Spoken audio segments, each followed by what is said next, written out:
Agriculture is the process of raising plants and animals for human use. It supplies us with food and raw materials for clothes, infrastructure, as well as modern technologies. In summary, we would not be living in ease as we are today if it weren't for agriculture. In human history, agriculture played a crucial role in the transition of man from a nomad to a settler, paving the way for the beginnings of civilization. There are two theories as to how this event came to be. One explains agriculture to be an innovation through which man discovered that harvesting from one field was far more efficient than hunting and gathering from place to place. Another theory states that agriculture was not a choice, but rather a necessity in order to survive amidst depleting food sources from the environment. Agriculture didn't develop in one place and spread to other locations. You could say it developed or evolved parallel to each other. 11 places of origin were traced, and these are the Middle East, Northern and Southern China, Southeast Asia, South American highlands and lowlands, Central America, East and West Africa, Eastern North America, and the Ethiopian highlands. Neolithic founder crops are 8 early domesticated plants coming from the Fertile Crescent that form the basis of systematic agriculture in most, if not all, areas previously stated. They consist of flax, mainly used for linen, 3 cereals barley, emmen wheat, and Inca wheat, and 4 pulses or legumes, lentil, pea, chickpea, and bitter veg. Animal domestication is the mutual relationship of humans and animals, mainly livestock. The first domesticated animals were dogs and sheep at around 11,000 BC. Pigs followed at around 11,000 to 10,000 BC, cattle at 8,500 BC, goats at 6,000 BC, and camels and horses for transport at 3,000 BC. Wars and conflicts were common in this time period. A famous example would be the 100 Years' War and the Battle of Hastings. As such, the development of agriculture was least prioritized, leading to stagnation.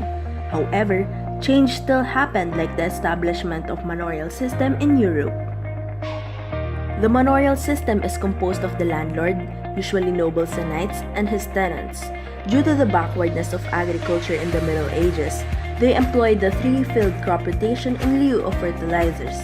Only 2/3 of the land was used, leaving a third lying fallow or uncultivated in hopes of recovering its fertility. Agricultural trade happened widespread during this time period. Crops and animals were traded from the Old to the New World and vice versa. Tomato, maize, potatoes, pineapples, cocoa, and tobacco were examples of widely adopted crops in their non-native lands. In the Philippines, they employed the subsistence farming, mainly using the kaingin system. The next notable change in agriculture is in the 17th to 18th century, the British Agricultural Revolution. Innovation in this era include the optimization of crop rotation by removing or reducing fallows, and the creation of property laws which encourage crop production by exclusivity. In this era, selective breeding, which is the development of desired traits, was solidified as a scientific practice by Robert Bakewell, who was able to successfully breed better breeds of sheep and cattle. Overall, the technologies in the British Agricultural Revolution optimized crop production, which directed the workforce to more urban settings that led to an industrial revolution. The Industrial Revolution, which happened from the 18th to the 20th century, was mainly characterized by rapid mechanization and material production through harnessing steam power, which was used to make an engine which would later on power machineries like tractors, greatly increasing efficiency. Next is the Green Revolution from the 1930s to the 1970s, which saw the rise of green technologies such as higher yielding crops, chemical fertilizers and agrochemicals, such as fungicides and pesticides. These were popularized by Norman Borlaug. Other technologies in the Green Revolution include hydroponics, which is soilless cultivation, therefore saving space, genetic modification, which is direct crop optimization by gene manipulation, and biofuels, which allows for recycling of crops and reducing loss.